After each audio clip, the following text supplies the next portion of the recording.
So the end game for Outriders is going to be all about getting the perfect loot, the perfect legendaries, and even more so the perfect combination between stats and mods. And there's a few awesome methods in Outriders that will give you just that, which is why in this video we're gonna go over a few methods that will make loot acquisition that much easier, as well as of course building up your character in its best possible version. I will also show you a few tricks that I'm using in expeditions to make them that much shorter so that I can hit the golden timer. So let's jump right into it. Let's begin with your armor, and chances are that if you're not yet in CT15 or if your build is not yet fully finalized, you're still fighting with RNG gods to get the best possible stats and mods on your armor pieces. It doesn't matter if it's from drops or from the shopkeepers, there's some pretty low chances to get the perfect rolls since there are a ton of possible combinations. But here are a few ways in which I could reliably get all of this done in a shorter amount of time,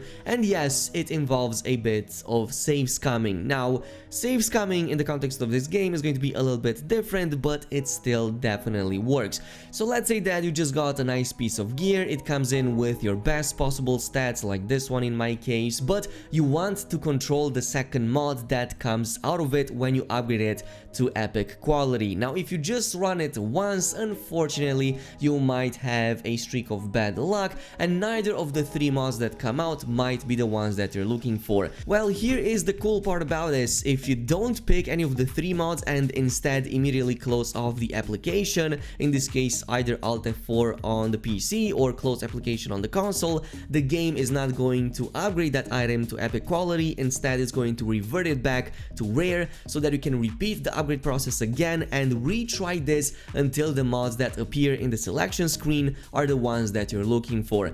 Now, here is a big disclaimer in case you do end up with the item being upgraded to epic, and oftentimes it might get the random mod on it despite you closing off the application. Yes, that can still happen, but there is one way of preventing that entirely, at the very least, that still works at the time of making this video, and that is by first forcing the game to do an autosave, because the autosaves don't happen every minute. It usually takes a few minutes at least between each autosave unless you force the game to do so. So here is what I like doing before actually upgrading the item, and that is just go to a nearby shopkeeper, buy any item from it quickly. That's going to always force the game to autosave, and then immediately turn back at your crafting table, do the trick as in upgrade it to epic, see if you like the mods, and then immediately Alt F4. 9 times out of 10 it's going to not save that item and it's going to revert it back to rare so that you can repeat the process again. But moving on, next, there's actually a couple of tricks that I'm always using in expeditions to make them much shorter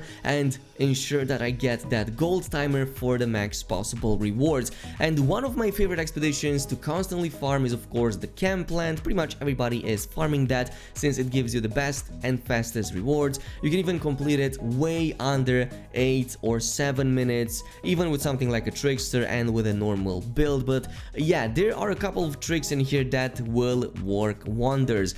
The first one is towards the middle of the expedition, where you have to go to this lift right here and take it down to the level below. Here you can actually save almost 2 minutes if you completely avoid the fight, because guess what? You don't even need to fight enemies in this area in order for the lift to open up. So in this case, you can see me like taking down some of these enemies so they don't overwhelm me, but I completely ignored the main bosses and instead just ran back at the door, and as you can see, it opens up, it gives me access to the next area, and you can immediately jump into it and the enemies left behind will completely despawn.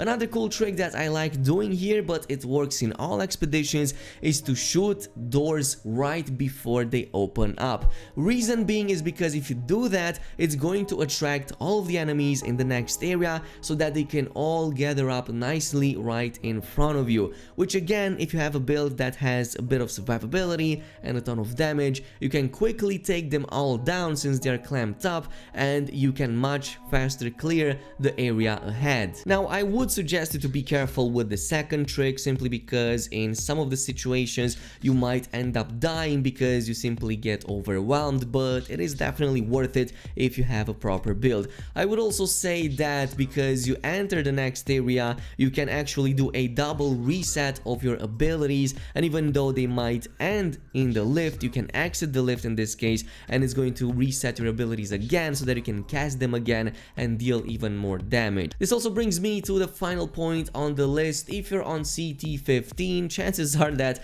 your inventory and your resources are going to look something like this, pretty much 999 into everything. Well, my final suggestion to you is to not let that to waste and instead convert your drop pod resources, especially as you get closer to almost 1 million, into everything else. Like if you need iron, if you need leather, and especially so if you need titanium. That is my go-to method. I constantly switch this and turn it into scrap first, then into titanium, and repeat this process until I can get that down. Unfortunately, right now you can easily reach like 1 million resources, like drop pod resources, and there's not much you can do with them because you can't spend them on anything since the legendaries in the shop don't rotate, and we need that really soon. Like I really want to see a rotating shop with legendaries so that we can properly spend these drop pod resources. At the same time, I could also suggest you to go ahead and maybe buy some of these items if you want to like spend them and whatnot,